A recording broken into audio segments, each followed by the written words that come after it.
Mobile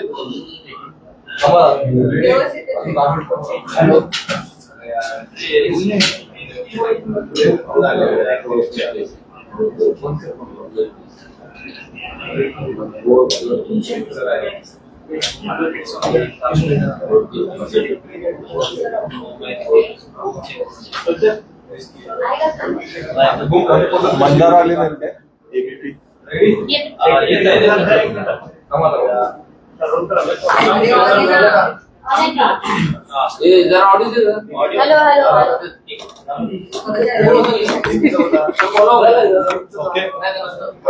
नमस्कार, येतोय आवाज? All clear?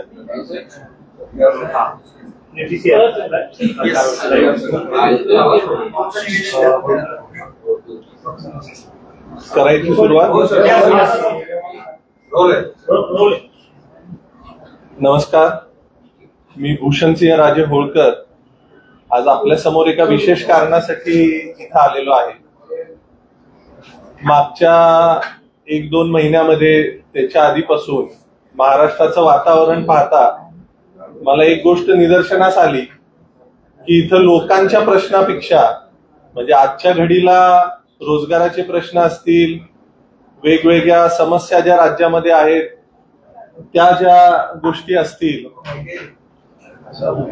ह्याच्यापेक्षा ऐतिहासिक विषयांवर जास्त भर द्यायचं काम कुठेतरी इथं होताना दिसतं.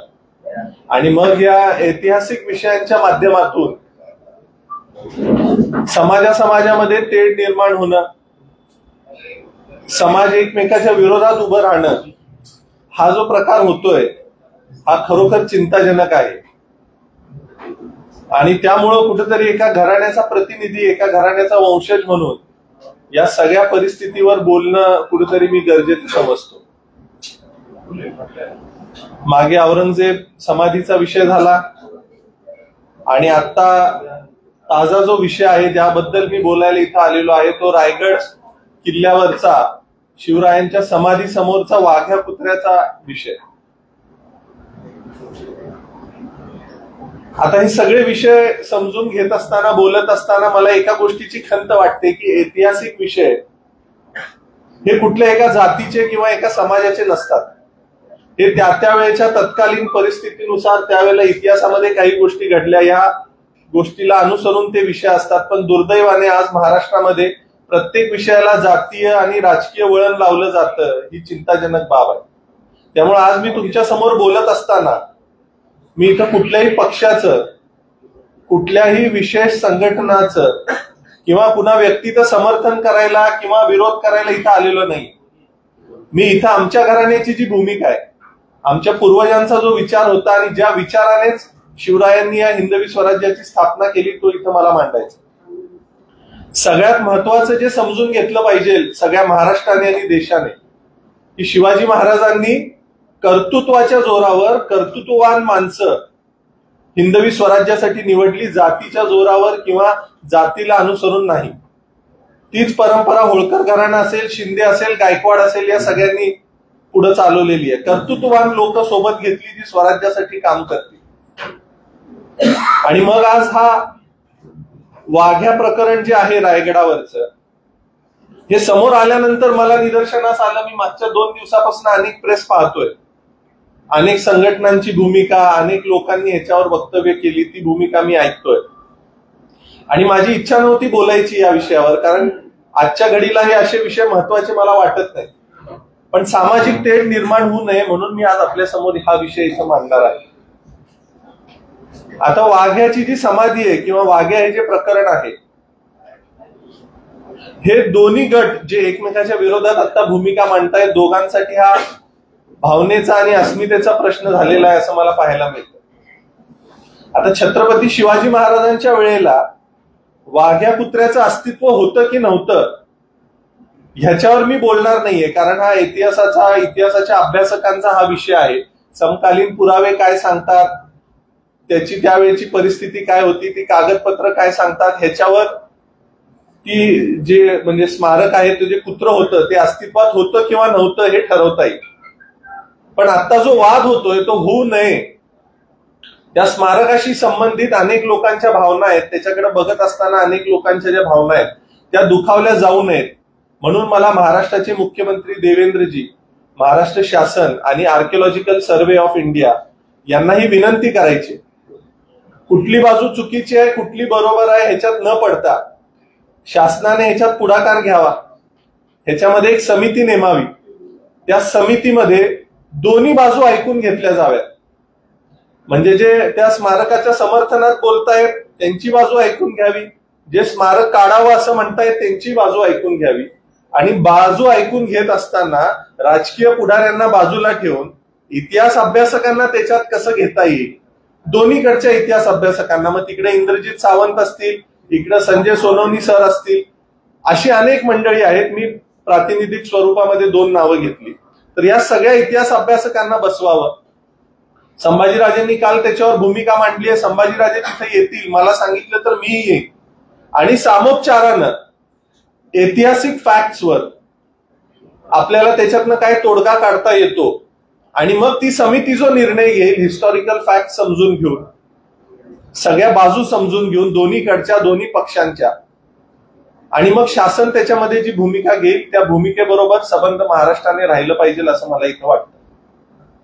आता ह्याच्यात होळकरांचा रोल कुठे येतो, तर होळकरांनी या रायगडावरच्या शिवसमाधीसाठी देणगी दिली, इथून होळकरांची इन्व्हॉल्वमेंट ह्याच्यात सुरू होते. वाघ्या कुत्र्याचं प्रकरण हे शिवकालीन आहे, आपल्याला 2 ह्याचे फ्रॅगमेंट समजून घेतले पाहिजे. होळकरांची इन्व्हॉल्वमेंट आली ती ज्या वेळेला शिवसमाधीचा जीर्णोद्धार करायचा होता, ज्या वेळेला शिवसमाधी उभं राहायची होती तिथं पुन्हा, त्यावेळेला निधीची कमतरता पडत असताना काही मंडळी जी त्या शिवस्मारकाच्या संवर्धनामध्ये इन्व्हॉल्ड होती ती इंदोरला गेली आणि तिथून होळकरांचा या प्रकरणाशी संबंध येतो. मग आता होळकरांचा संबंध येतो म्हणून त्या स्मारकाबरोबर आमच्या समाजाच्या भावना जुडलेल्या आहेत, आणि कुठल्याही समाजाची भावना असताना त्या भावनेचा अनादर करून काही लोक जर त्याच्या विरोधात स्टेटमेंट्स देत असतील तर हे खपून घेतलं जाणार नाही.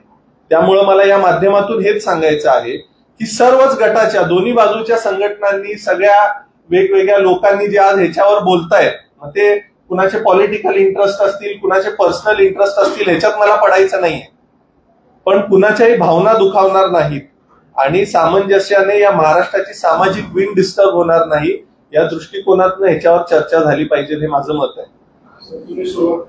2 मिनिटं. दुसरी अशी महत्वाची बाजू ह्याच्यात आहे की काल एका पत्रकार परिषदेमध्ये एका माणसाने सांगितलं की होळकर हे इंग्रजांना घाबरत होते.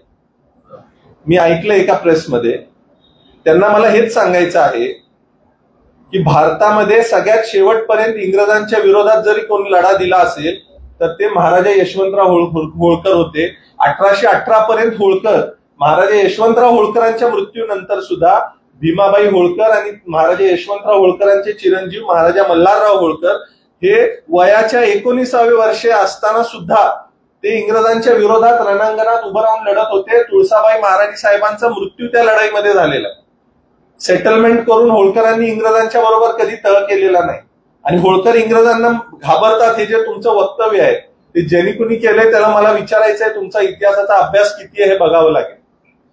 त्यामुळे अशी वक्तव्य ज्याच्यामुळे समाजामध्ये तेढ निर्माण होईल ही तुम्ही करू नका, हे मला नम्रपणे सांगायचं आहे. होळकर घराण्याने अहिल्यादेवी असतील सामाजिक कामं केली, त्यांनी जातीपातीचे बंधनात अडकल्या नाहीत, सगळ्यांसाठी घाट बांधले, विहिरी बांधल्या, बारवा बांधल्या, सगळ्या समाजासाठी केलं ना, कुठल्या एकट्या समाजासाठी केलं ना. मल्हारराव होळकरांनी आटकेपार झेंडे लावले. सुभेदार तुकोजीराव होळकरांची समाधी इथं पुण्यात आहे, मागं तोही विषय आपण घेतला होता. त्याची आज काय अवस्था आहे? शासन म्हणतं आम्ही आटकेपार झेंडे लावले महाराष्ट्रात, पण ज्याने प्रत्यक्षात लावले त्याची समाधीची आज काय अवस्था? महाराजा यशवंतराव होळकर, छत्रपती संभाजी महाराजांनी काल काही विषय मांडले. मला या माध्यमातून आपल्याला हे सांगायचं आहे की सातारचे छत्रपती ज्यावेळेला अजिंक्यतारा किल्ल्यावर कैद होते त्यावेळेला त्यांना सोडवण्यासाठी महाराजा यशवंतराव होळकरांनी पुढाकार घेतलेला होता. होळकर घराण्याची आणि छत्रपती घराण्याचे हे जे संबंध आहेत, होळकर घराण्याच्या सगळ्याच पिढ्यांनी छत्रपती घराण्याबद्दल आणि विशेष करून शिवरायांबद्दल नेहमी आदरच बाळगलेला आहे. त्यामुळं ह्याला जातीचं वळण न लावता दोन्ही घराण्यांचे संबंध आहेत ते लक्षात घेता सामोपचाराची भूमिका कशी घेता येईल, ह्याच्यातनं मार्ग कसा काढता येईल हे आपण इथं कुठेतरी बघितलं पाहिजे.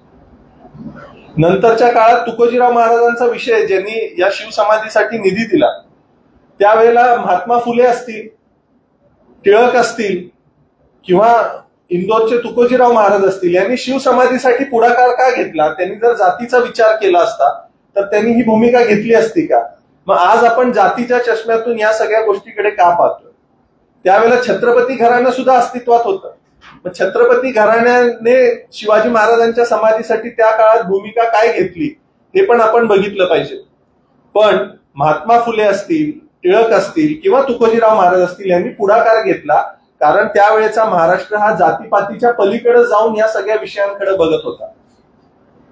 आणि म्हणून आज सुद्धा या विषयाकडे बघत असताना हा फक्त मराठा समाजाचा विषय नाहीये, हा धनगर समाजाचा विषय नाहीये, हा आपल्या महाराष्ट्रातल्या शिवरायांना मानणाऱ्या प्रत्येकाचा हा विषय आहे. आणि त्यामुळे ह्याच्यात जातीपातीला आणू नका, महाराष्ट्राची सामाजिक विण बिघडवू नका. त्यामुळे मुख्यमंत्री महोदयांना मला हेच सांगायचं आहे की ज्या कुठल्या संघटना या विषयामध्ये चुकीची गोष्ट मांडत असतील त्या सगळ्या संघटनांना समज द्यावा.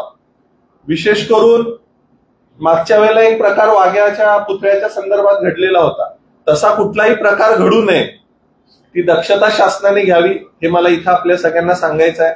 तुकोजीराव महाराजांनी नुसतं रायगडावरच्या स्मारकाला निधी दिलेला नाहीये. तुकोजीराव महाराजांनी आज SSPMSच्या परिसरामध्ये जो शिवाजी महाराजांचा पहिला पुतळा उभारलेला आहे त्या पुतळ्यासाठी सुद्धा त्यांनी निधी दिलेला आहे. शिवाजी महाराजांचं स्मारक जगामध्ये पोहोचवण्याचं काम तुकोजीराव महाराजांनी सगळ्यात पहिले केलेलं आहे. आजची SSPMSची जी संस्था उभी आहे त्या संस्थेला सुद्धा निधी दिलाय. तुमचं फर्ग्युसन कॉलेज जे उभं आहे त्या फर्ग्युसन कॉलेजला सुद्धा तुकोजीराव महाराजांनी निधी दिलेला आहे. बनारस हिंदू युनिव्हर्सिटी असेल, मुस्लिम अलीगड युनिव्हर्सिटी असेल, अनेक विद्यापीठांना त्यावेळेला निधी दिलाय. आणि हा देत असताना होळकर घराण्याने कधीच जातीचा विचार केलेला नाही. आज आपण महाराजा सयाजीराव गायकवाडांचं नाव घेतो. महाराजा सयाजीराव गायकवाडांचे शब्द आहेत की तुकोजीराव होळकर द्वितीय हे जर नसते तर आज मी या बडोद्याच्या गादीवर नसतो. महाराजा सयाजीराव गायकवाडांना बडोदा संस्थान मिळवून देण्यासाठी, त्यांचं तिथलं प्रशासन व्यवस्थित करण्यासाठी तुकोजीराव द्वितीय यांनी मोठी भूमिका बजावलेली होती. मग हे बॉन्डिंग असताना इतक्या मोठ्या प्रमाणात या सगळ्या घराण्यांनी एकत्रपणे त्या काळात काम केलेलं असताना फक्त एखाद्या घराण्याला हिनवायचं किंवा त्या घराण्याबद्दल दुजाभाव ठेवायचा हे मला बरोबर वाटत नाही. आणि ह्याच्यामध्ये जर कुठला राजकीय हेतू कुणाचा असेल तर त्या लोकांना माझा इशारा आहे, तुम्ही लक्षात ठेवा, इथं महाराष्ट्राची जनता हुशार आहे, ही कुठलाही राजकीय तुमचा अजेंडा इथं चालू देणार नाही. काल संभाजीराजेंनी पण क्लिअर केलंय की 31 मेचा मी कुठलंही अल्टिमेटम दिलेलं नाही. पण मला इतर संघटनांना सांगायचं आहे की असं 31 मे या वर्षी अहिल्यादेवींची 300वी ही जयंती आहे. 300वी जयंती साजरी करत असताना सबंध देशामध्ये अनेक कार्यक्रम होत आहेत. देवी या आपल्या सगळ्यांच्याच आहेत. त्यामुळे देवींच्या जयंतीला गालबोट लागेल अशा कुठल्याही प्रकारची कृती रायगडावर होऊ नये आणि महाराष्ट्रात होऊ नये ह्याच्यासाठी जी काय भूमिका महाराष्ट्र शासनाने घेतली पाहिजे ती घ्यावी. संभाजीराजेंची प्रेस मी कालची ऐकली, त्यांनी सुद्धा हीच समोपचाराची भूमिका मांडलेली आहे. आमच्या आणि त्यांच्या घराण्याचे जुने ऋणानुबंध आहेत, संबंध आहेत. आम्ही त्यांच्याशी बोलू, त्यांचाही मला फोन आला होता.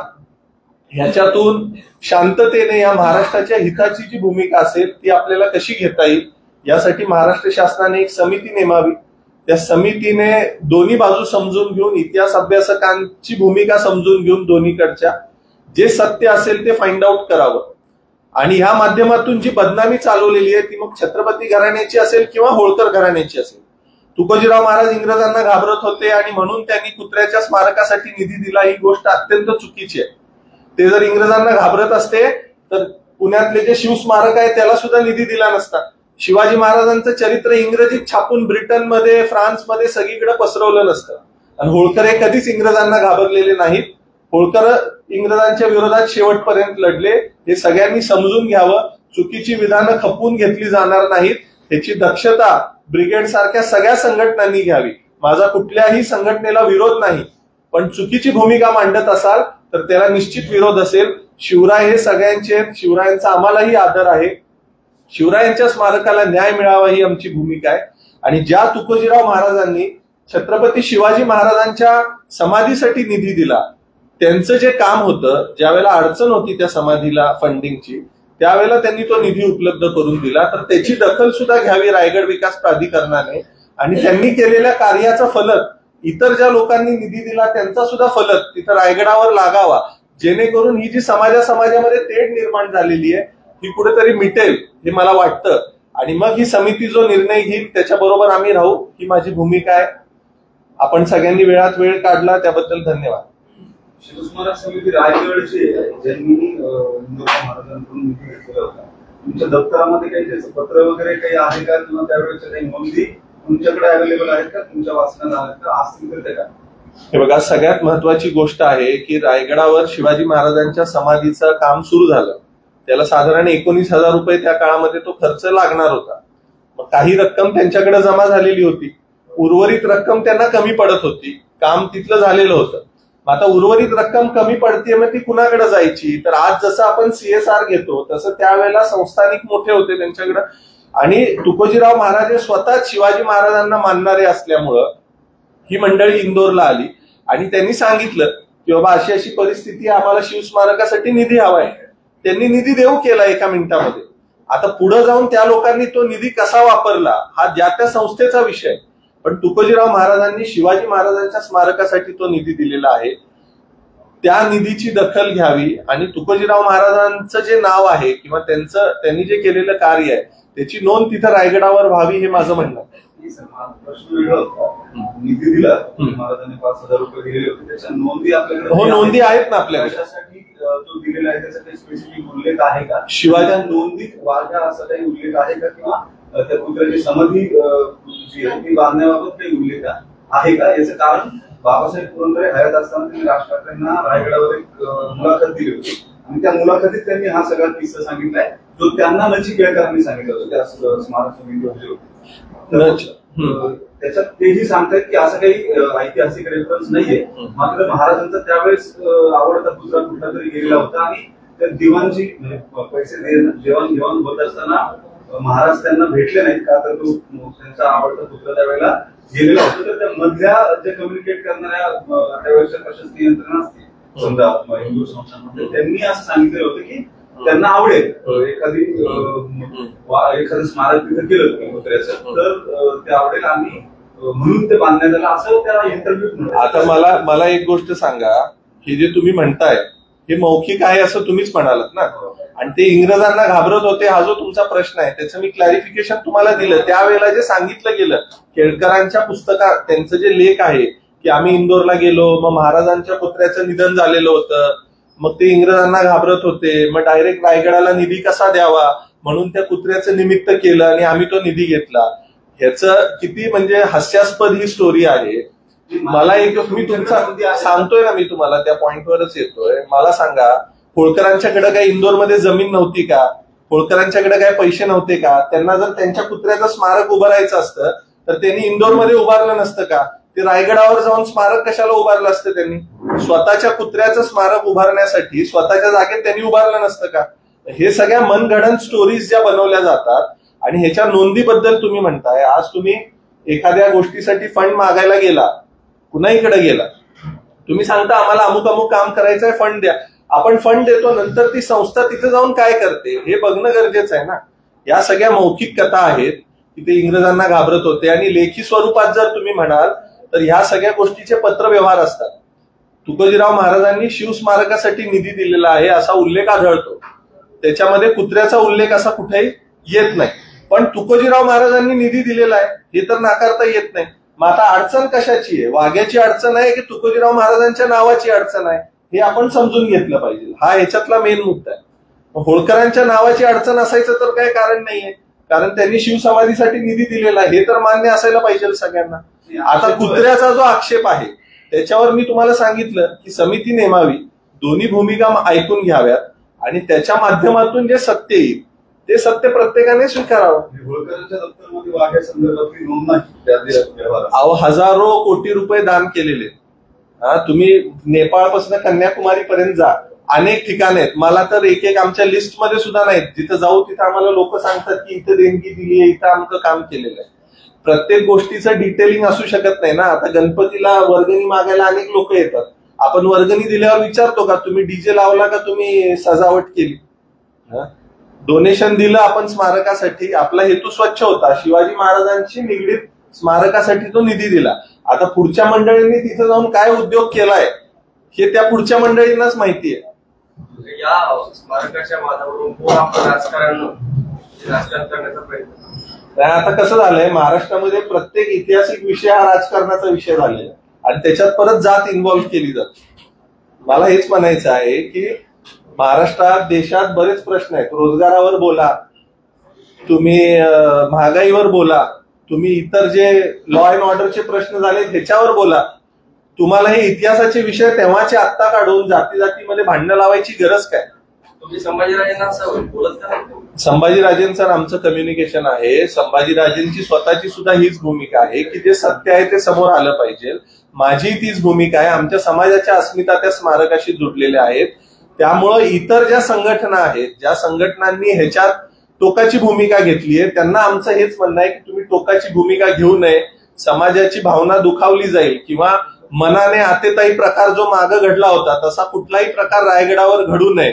सगळ्यांनी सामोपचाराने एक समिती बनवावी आणि त्या समितीच्या माध्यमातून जो काही योग्य निर्णय असेल तो सगळ्यांनी स्वीकारावा. त्याच्यात दोन्ही बाजू ऐकून घ्याव्या. याच्यामध्ये काय होते, काही तुमच्या होळकर घराण्याचा अपमान होतोय म्हणून ही समाधी काढायची, त्याचा अपमान होते असं त्याचं म्हणणं आहे. नाही, मी तुम्हाला आता बोललो ना, अडचण कशाची आहे? वाघ्या कुत्र्याची अडचण आहे त्या होळकरांच्या नावाची अडचण आहे, हे समजून घेतलं पाहिजे. ठीक आहे ना. होळकरांच्या, संभाजीराजांनी काल स्पष्ट केलेलं आहे ना की तुकोजीराव महाराज यांनी शिवाजी महाराजांच्या स्मारकासाठी निधी दिलाय.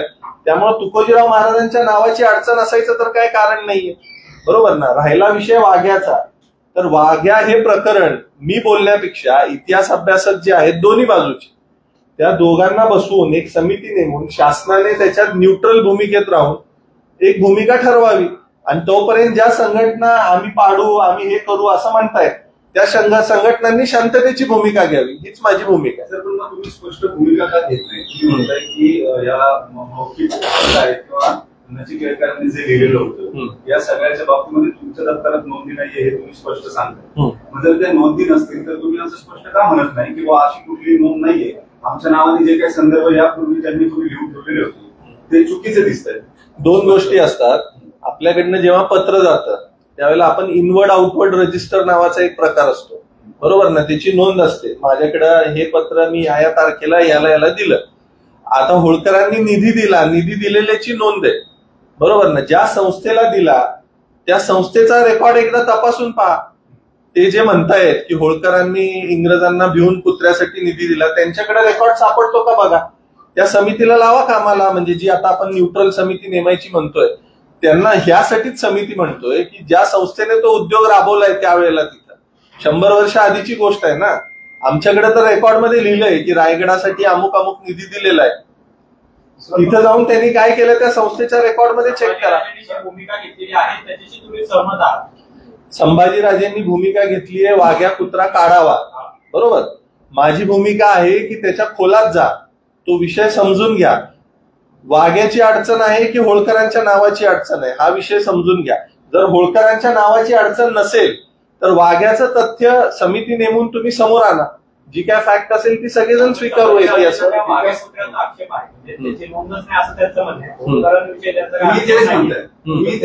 मी तेच म्हणतोय, मी असं म्हणत नाहीये वाघ्या होता नव्हता, मी दोन्हीचं समर्थन करत नाही. माझं म्हणणं काय आहे, इतिहासकांचं पॅनल, इतिहास अभ्यासकांचं पॅनल नेमा, दोन्ही बाजूच्या, त्यांची भूमिका समजून घ्या.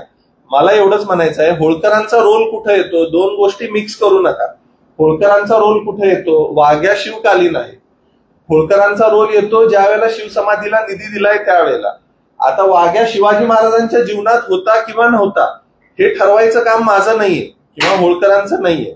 होळकरांची भूमिका कुठे येते की आम्ही त्या स्मारकाला निधी दिलाय, बरोबर ना. मग तो निधी दिलाय कुणासाठी? शिवाजी महाराजांच्या स्मारकासाठी. आता शिवाजी महाराजांच्या स्मारकाच्या आड तिथं त्या समितीनं काय केलं हे आपण बघितलं. माझा प्रश्न की होळकरांच्या रायगड स्मारक समितीचा जो अहवाल आहे खर्चाच्या बाबतचा ते वाचावा. हा बरोबर आहे. तुम्ही वाचलाय का? रायगड जी समिती तिथं नेमली होती, रायगड विकास फंड असं त्याचं नाव होतं, तर त्या समितीचा जो अहवाल आहे त्यांनी त्याच्यात नेमकं काय लिहिलं हे तुम्ही समजून घेतलं पाहिजे. आणि बरं आता त्यावेळेला आजच्या सारखे तुमचे कॅमेरे नव्हते की तुकोजीराव महाराजांनी सांगितलं की माझं कुत्र मेलंय. मग आता ते त्या लोकांनी जे मन घडत लिहिलं ह्याच्यावर आपण काय किती फेक ठेवायचा, त्यावेळेच्या विषयाला धरून आज आपण किती भांडायचं. ह्याच्यापेक्षा आजच्या परिस्थितीमध्ये समाजामध्ये तेढ निर्माण होणार नाही या दृष्टीने जे गरजेचं आहे. आमच्या समाजाच्या भावना काय आहेत तर होळकरांनी ते स्मारक बनवलेलं. होळकरांचं नाव जर तिथं अबाधित राहत असेल आणि खऱ्या फॅक्ट समोर येत असतील त्या समितीच्या माध्यमातून तर दोन्ही बाजूला अडचण असायचं काय कारण आहे? संजय सोनवणे सहाकेने पत्रकार परिषद घेतली. त्यांनी 5 प्रकारचे पुरावे सांगितले. कर्नाटकमधल्या एका संस्थेत आहे, त्यांनी काही जर्मन काय रेफरन्सेस दिले. ते पुरावे तुम्ही मी बघितलेले, मी पुरावे सगळे बघितलेले. नाही 2 मिनिटं ऐकून घ्या, माझी भूमिका स्पष्ट आहे. पुरावे सगळे मी बघितलेले. 2 विषय तुम्ही वेगवेगळे करा. सगळ्यात पहिले शिवाजी महाराजांच्या जीवनात कुत्रा होता किंवा नव्हता हा इतिहास अभ्यासकांचा विषय माझा नाही. ते त्यांनी पुरावे पाहून ते ठरवायचंय. ह्याच्यासाठी मी सांगतोय संजय सोनवणे सरांचं जे मत आहे त्यांनाही त्या पॅनलवर घ्या. इंद्रजित सावंत आहेत त्यांचं मत आहे त्यांना पॅनलवर घ्या. दोन्हीकडचे इतिहास अभ्यासक घ्या आणि त्यांच्यातून जे जिस्ट निघेल, जे कन्क्लुजन निघेल त्याच्यावर तुम्ही या. ती माझी भूमिका नाही. शिवाजी महाराजांच्या जीवनात कुत्रा होता की नव्हता हे ठरवणारा मी नाही, ते इतिहास अभ्यासकांनी ठरवायचं आहे. माझा रोल काय आहे? होळकरांचं नाव तिथे येतंय. होळकरांचं नाव आल्यानंतर होळकरांनी निधी कशासाठी दिला होता आणि होळकर इंग्रजांना घाबरत होते का हे बोललं जातंय. म्हणून मी इथं भूमिका स्पष्ट करतोय की होळकरांनी शिवाजी महाराजांसाठी निधी दिलेला आहे. होळकर इंग्रजांना घाबरत नव्हते आणि होळकरांचं नाव काढावं ही जर भूमिका असेल तर त्याला आमचा विरोध आहे, आमच्या समाजाचा विरोध आहे. सातत्याने महापुरुषांचा अपमान केला जातो. शिवाजी महाराजांबद्दल, संभाजी महाराजांबद्दल बोललं जातं. आता तुम्ही म्हणाले की कुठल्या तरी संघटनेचा पक्षाचा माणूस बोलला की होळकर घाबरट होते, हा महापुरुषांचा अपमान केला जातो. तुम्ही थेट नाव का घेतलाय त्या संघटनेचं? कोण होते? मी तुम्हाला सांगतोय ना, कालच्या न्यूजवर कुठल्या चॅनलवर होतं? संभाजी ब्रिगेडचं का? हा, कुठल्या तरी एका चॅनलवर कोणतरी भोसले नावाचीच व्यक्ती होती. हा, त्यांनी स्टेटमेंट केलं. मला त्या भोसलेंना म्हणायचं आहे तुम्ही एकदा इतिहास वाचून बघा. होळकरांची आणि भोसले घराण्याचे काय संबंध होते आणि होळकर इंग्रजांना घाबरत होते. इतिहास वाचल्यानंतर तुम्हाला क्लिअर होईल. इतिहास बिन वाचता तुम्ही तुमचा अजेंडा प्रूव्ह करण्यासाठी जर काय बोलत असाल तर हे चुकीचं आहे. आणि ज्या वेळेला तुम्ही एखाद्या संघटनेचं प्रतिनिधित्व करता त्यावेळेला तुम्ही जबाबदारीनं बोललं पाहिजे. काल जशी भूमिका संभाजीराजांनी जबाबदारीनं घेतली तशी भूमिका सगळ्याच संघटनांनी घ्यावी हे मला म्हणायचं. मग त्या दोन्ही बाजूच्या असतील. अपमान केलं असं तुमचं म्हणणं आहे, तर मग तुम्ही कारवाई करण्यात यावी अशी मागणी करणार आहात किंवा तशी तक्रार करणार आहात? कसं आहे, आता प्रत्येकावर जर हे बोल एवढे सगळीचकडे आहेत काय उठसूट न्यूजवर यायचं आणि काही बोलायचं हे आजकालचा ट्रेंडच पडलेला आहे. तर ते प्रत्येकाला जर आपण बोलत बसलो तर त्याची व्हॅल्यू कशाला वाढवायची? ज्याचा इतिहासाचा अभ्यास आहे, जो माणूस त्या लेव्हलचा आहे त्याच्यावर बोललं पाहिजे ना. मला हेच सांगायचं आहे की ह्या लोकांच्यामुळे जर समाजामध्ये द्वेष निर्माण होत असेल तर शासनाला आमचा इशारा आहे की शासनानं या अशा संघटना त्यांचे जे बोलगेवढे प्रतिनिधी आहेत त्यांना आळा घालावा. आम्ही संभाजीराजे, मी असेल, आमच्या दोन्ही घराण्याचं जे कोऑर्डिनेशन आहे आम्ही समजूतदार आहोत. सामोपचारानं महाराष्ट्र हिताची आणि सगळ्या समाजाच्या हिताची जी भूमिका घ्यायला पाहिजे ती आम्हाला कळते. त्या पद्धतीने आम्ही भूमिका घेऊ. तोपर्यंत या ज्या बोलगेवढ्या संघटना, त्यांचे जे बोलगेवढे लोक आहेत यांनी शांतता राखावी हे माझं मत आहे. धनगर समाजाचा 2 प्रतिनिधी आहे. धनगर समाजाच्या काही पुढाऱ्यांनी थेट विरोध केला. म्हणजे तुम्ही जो स्टँड घेताय की त्याची चौकशी व्हावी किंवा आयोग बसवावा किंवा काय समिती नेमावी इतिहास संशोधकांनी, अशी कुठलीही भूमिका घेतलेली नाही. त्यांचा थेट विरोध आहे. तुम्ही जर माझ्या कुत्र्याची समाधी काढणार असाल तर ती काढून दिली जाणार नाही असं स्पष्टपणे 2 ठिकाणाहून हे नेते बोलले. तुम्ही जर भूमिकेशी सहमत आहात का? एक, आणि नसाल तर मग धनगर समाजाच्या नेत्यांची जे नेते गोपीचंद पडळकरांचं तसंच म्हणणं आलंय. आणखी एक नाही तेही तसंच बोलले. तुम्ही या भूमिकेशी सहमत आहात का की समाजाचे नेते जे म्हणताय त्याच्या व्यतिरिक्त तुमची भूमिका? नाही, बघा, ह्याच्यात दोन गोष्टी मी स्पष्ट करतोय. मी घराण्याचा प्रतिनिधी म्हणून बोलतोय, मी कुठल्या राजकीय पक्षाचा प्रतिनिधी म्हणून इथं बोलत नाही. त्यामुळे माझे शब्द आणि माझी भूमिका ही जबाबदारीची असली पाहिजे, त्याच अँगलनं मी बोलतोय. माझं म्हणणं काय आहे, ऐतिहासिक तथ्य समजून घ्या. होळकरांचा आणि वाघ्याचा विषय कुठपर्यंत आहे या दोन्ही गोष्टी समजून घ्या. आमच्या घराण्याने निधी दिला आणि त्या निधीमधून ते स्मारक उभारलं गेलंय, हा आमचा संबंध आहे. विषय काय आहे, वाघ्याचं अस्तित्व होतं किंवा नव्हतं, म्हणून मी काय सांगतोय की ह्याच्यासाठी समिती नेमा. अस्तित्व होतं किंवा नव्हतं हा आमचा विषय नाही. होळकरांनी निधी दिला, होळकरांचं क्रेडिट राखलं गेलं पाहिजे, हा आमचा विषय आहे. समजलं का? कौतुक नाही करत आहे मी, एवढंच सांगतोय. नाही, संयमाची भूमिका काय, त्यांनी काय सांगितलंय, समिती नेमा. मी तेच म्हणतोय, समिती नेमा. आमचं म्हणणं आहे की समाजामध्ये तेढ निर्माण नाही झाली. हा वाद तेढ निर्माण त्यांच्या पत्रामुळे झाली ना. आणि उद्या जर का दंगल झाली किंवा कायदा सुव्यवस्थित परिस्थिती झाली, होळकर म्हणून तुम्ही संभाजीराजेंनी ऐका संभाजीराजेंच्या माध्यमातून, त्यांच्या माध्यमातून जर कुठलंही चुकीचं पाऊल उचललं गेलं, सगळ्या समाजांना कन्सिडर न करता परस्पर आतेताईपणा करून मागे जसा प्रकार घडला होता तसा जर काही प्रकार घडला तर संभाजीराजेंना सुद्धा आमचा विरोध असेल. सामोपचाराने जर संभाजीराजे आज बोलतायत तर आम्ही सुद्धा सामोपचाराने बोलतोय. आमचं म्हणणं एवढंच आहे, दोन्ही बाजू ऐकून घेऊन निर्णय घ्यावा जो काय असेल तो. मराठा समाज काय वेगळा नाहीये, धनगर समाज काय वेगळा नाही, आपण सगळे एकत्र आहोत. या विषयातला जो मूळ मुद्दा आहे तो समजून घेऊन निर्णय घ्यावा, एवढंच आमचं म्हणणं. तुमचं म्हणणं आतेताईपणे तो पुतळा हटवण्याला विरोध आहे. करेक्ट. आतेताईपणाने तो पुतळा हटवणं, कुठल्याही एका संघटनेने मागे जसं केलं होतं तसा कुठलाही प्रकार केला नाही पाहिजे, ही आमची भूमिका आहे. तुम्ही म्हणताय काही दिवसांनी 100 वर्ष पूर्ण होती, काढता येणार त्याचा कुठला ऐतिहासिक संदर्भच नाही, त्यामुळे तो आता काढावा अशी त्यांची भूमिका आहे. त्यांनी त्यांची बाजू मांडलेली आहे. तुम्ही जे म्हणताय की कुत्र्याचं प्रकार वेगळा आहे, आमच्या देणगीचं वेगळं आहे, तर तुम्ही जर तुकोजी होळकरांचं तिथं नाव वगैरे लिहिलं, त्याचा इतिहास जपला आणि तो पुतळा काढला तर तुमचा आक्षेप आहे. मी पुतळा काढावा किंवा न काढावा ह्याच्यासाठी समिती नेमा असं म्हटलेलं आहे. मी पुतळा काढा पण म्हणत नाही आणि पुतळा काढू नका पण म्हणत नाही. माझं मत काय, समिती नेमा, इतिहास अभ्यासकांचं मत घ्या, त्याच्यातला निर्णय घ्या. आमच्या होळकरांनी त्याला देणगी दिली होती का ही फॅक्ट आहे, त्याचं क्रेडिट मिळालं पाहिजे का, तिथं त्याचं रिप्रेझेंटेशन झालं पाहिजे का, तर हे झालं पाहिजे, या मताचा मी आहे. म्हणून मला हेच म्हणायचं आहे की रायगडावर जर तुकोजीराव होळकरांच्या नावाची अडचण नसेल तर तुम्ही तिथं त्यांचं नाव लिहायला काय अडचण आहे तुम्हाला?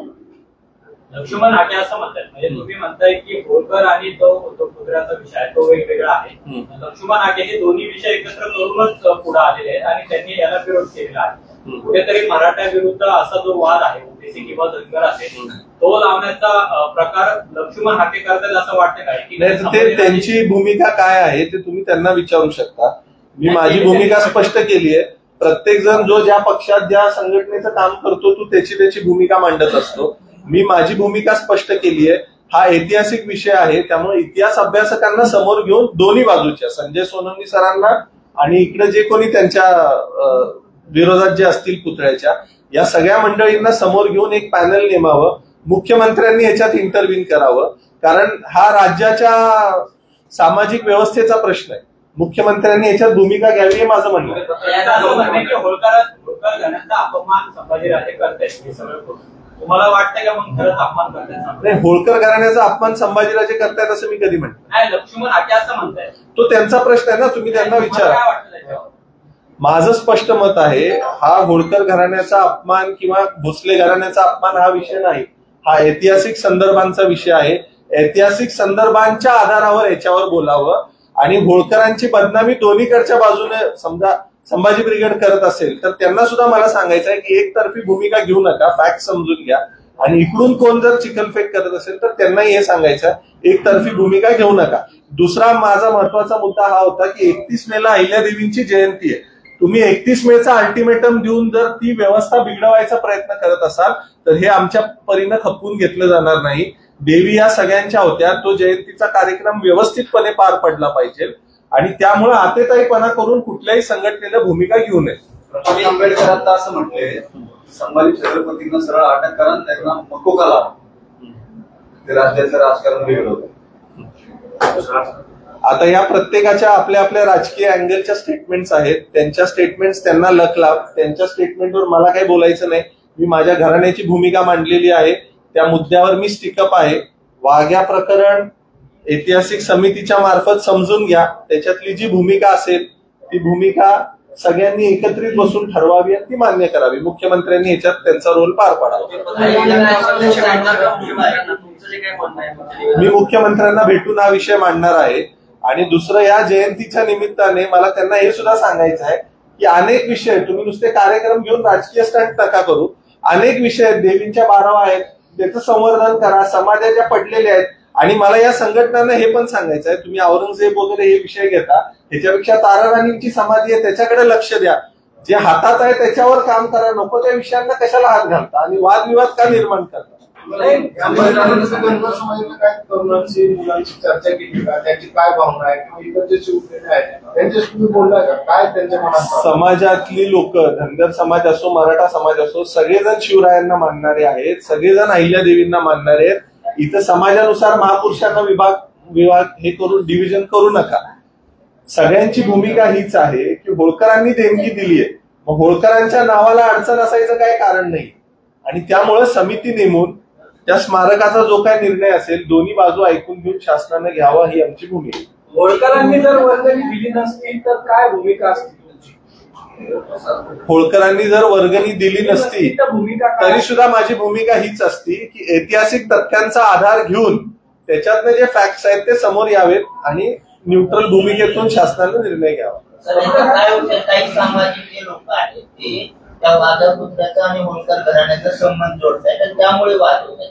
त्यामुळे या दोन हा विषय कुठून आला? जी आख्यायिका तयार झाली की होळकर इंग्रजांना घाबरत होते त्याच्यातून आला. त्या स्टोरीचा काही बेस आहे का? माझ्याकडे तर नाहीये. ज्यांनी तयार केली आख्यायिका त्यांच्यावरती काय तुमचं म्हणणं आहे का? ते आता सगळे गेलेत वर, आता त्यांना खाली बोलवून विचारायला लागेल तुम्ही कुठली स्टोरी तयार केली.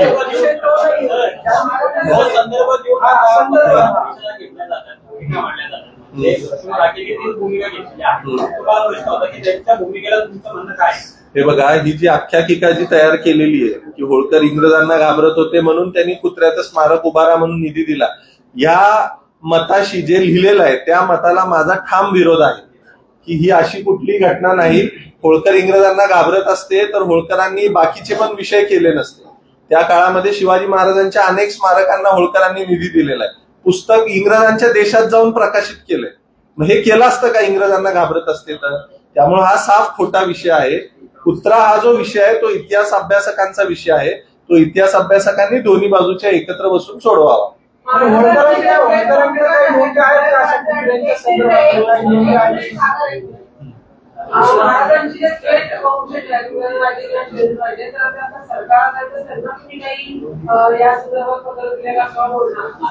हे बघा, आजच्या घडीला आपण लोकशाहीत राहतो.